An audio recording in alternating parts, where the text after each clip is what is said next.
I am sure कि आप में से कई लोगों ने महाभारत की कहानियों के बारे में पढ़ा होगा और उनके बारे में जानते भी होंगे।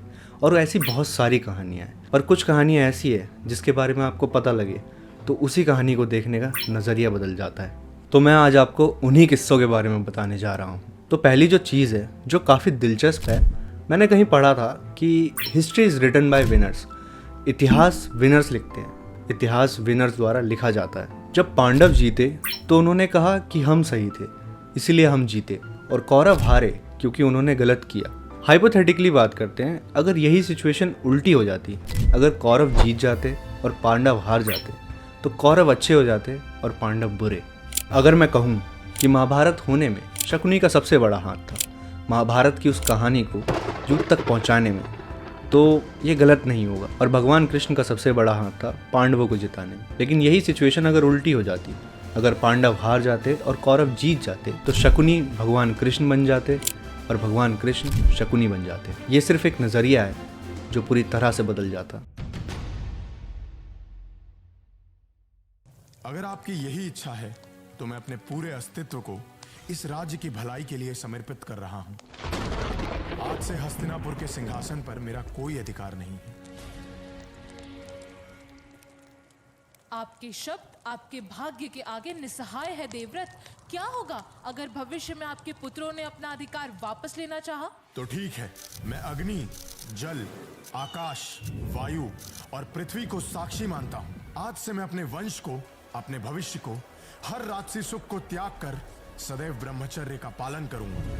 ये मेरी भीष्म प्रतिज्ञा है। जब मैं महाभारत पे रिसर्च कर रहा था, इनसाइट्स ढूंढ रहा था, तब मैं पता करना चाहता था कि वो कौन सा ऐसा पॉइंट था जो डोमिनो इफेक्ट जिसे कहते हैं, कि पहली बार डोमिनो को किसने गिरा दिया था, जिसके कारण बटरफ्लाई इफेक्ट के जरिए महाभारत का युद्ध हुआ। तो यू वुड नॉट बिलीव कि मुझे क्या मिला। मैं आपको एक एक करके ले जाऊंगा। सबसे पहले, महाभारत युद्ध का सबसे बड़ा कारण द्रौपदी का अपमान था। क्या आप सहमत हैं? परंतु द्रौपदी के अपमान से अगर थोड़ा पीछे जाएं तो ये भीष्म की प्रतिज्ञा थी। भीष्म ने एक प्रतिज्ञा ली थी कि वो पूरी जिंदगी ब्रह्मचर्य का पालन करेंगे, वो कभी शादी नहीं करेंगे और उनके बच्चे कभी राजा नहीं बनेंगे। अगर भीष्म ने वो प्रतिज्ञा ना ली होती तो शायद वो युद्ध कभी हुआ ही ना होता। भीष्म ने उस प्रतिज्ञा को माता सत्यवती के लिए लिया था। तो यदि मैं कहूँ कि माता सत्यवती महाभारत की युद्ध का सबसे बड़ा कारण थी, केंद्र बिंदु, तो ये भी गलत नहीं होगा।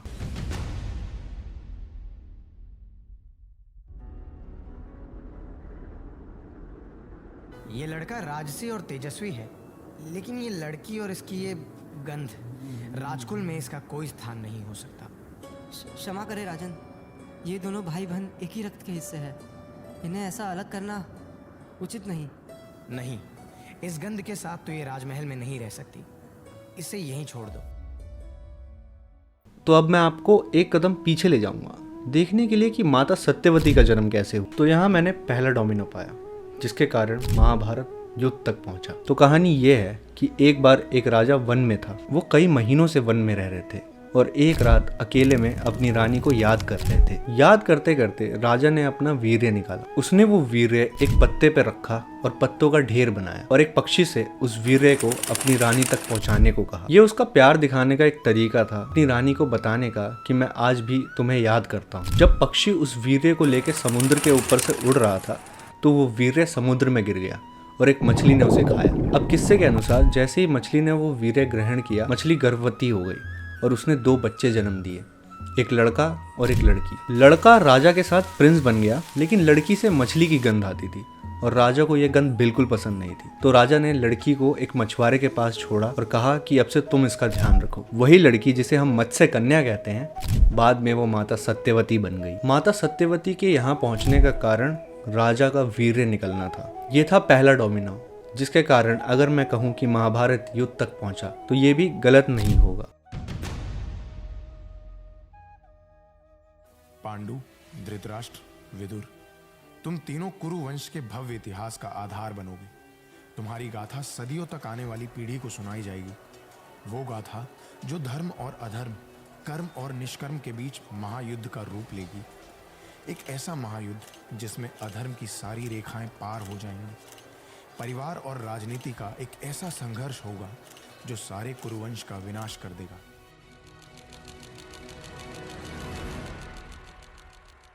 अब मत्स्य कन्या से पराशर ऋषि को एक पुत्र प्राप्त हुआ जिसका नाम वेदव्यास था। और धृतराष्ट्र, पांडु और विदुर तीनों वेदव्यास के ही पुत्र थे।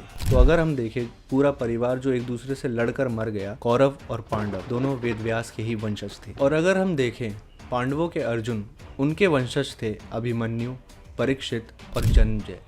और उनके वंशज आज भी भारत में हमारे बीच रहते हैं। एक छोटे से गांव प्रतापगढ़ में एक सोमवंशी परिवार रहता है और वो अर्जुन, परीक्षित और जन्मेजय के वंशज हैं। और उन पे एक काल्पनिक किताब है दी डिसेंडेंट्स। वो सब शक्तियाँ जो अर्जुन में थी वो आज भी उनके परिवार में, उनके वंशज में, उनके डीएनए में बसी हुई है। और आज के समय में 2020 में कुछ ऐसा हुआ जो उनकी शक्तियों को जगा गया। डिसेंडेंट्स जो किताब है वो उनके बारे में है, लेकिन जो कुछ भी महाभारत के बारे में कहा जाता है वो कम है।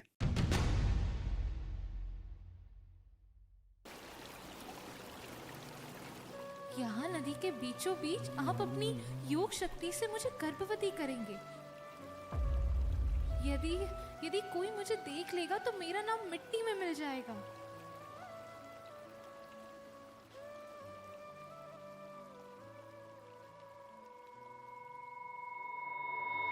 तो माता सत्यवती मछुआरे के पास पैदा हुई थी। उन्हें मत्स्य कन्या कहा जाता था और उनका काम था कि लोगों को एक किनारे से दूसरे किनारे तक ले जाना। तो इसी तरह एक दिन पराशर मुनि उनकी नाव पर बैठे और जब वो बीच रास्ते में आए, यानी कि बीच नदी में, तो उन्होंने कहा, क्या तुम्हें पता है मैं तुम्हारा भविष्य देख सकता हूँ? क्योंकि मुनि पराशर को ज्योतिष का पिता भी कहा जाता है। पराशर ऋषि ने ही ज्योतिष विद्या बनाई थी। उन्होंने कहा कि तुम और मैं जो संतान जन्म देंगे वो भारत की प्रशंसा बढ़ाएगा। माता सत्यवती जो उस समय मत्स्य कन्या थी थोड़ी डर गई। उन्होंने कहा कि अभी मैं शादीशुदा नहीं हूँ और आप मुझे एक बच्चा जन्म देने को कह रहे हो। मुनि पराशर ने उन्हें कहा कि तुम चिंता मत करो, मैं तुम्हें छूने तक नहीं वाला, तुम मेरी योग शक्ति से गर्भवती हो जाओगी और जो बच्चा जन्म लेगा उसको इस दुनिया में लाना तुम्हारा और मेरा दायित्व है। माता सत्यवती ने कहा कि अगर मैं एक बच्चा जन्म देती हूँ तो मैं कुंवारी नहीं रहूँगी और फिर कोई भी और मुझसे विवाह नहीं करेगा।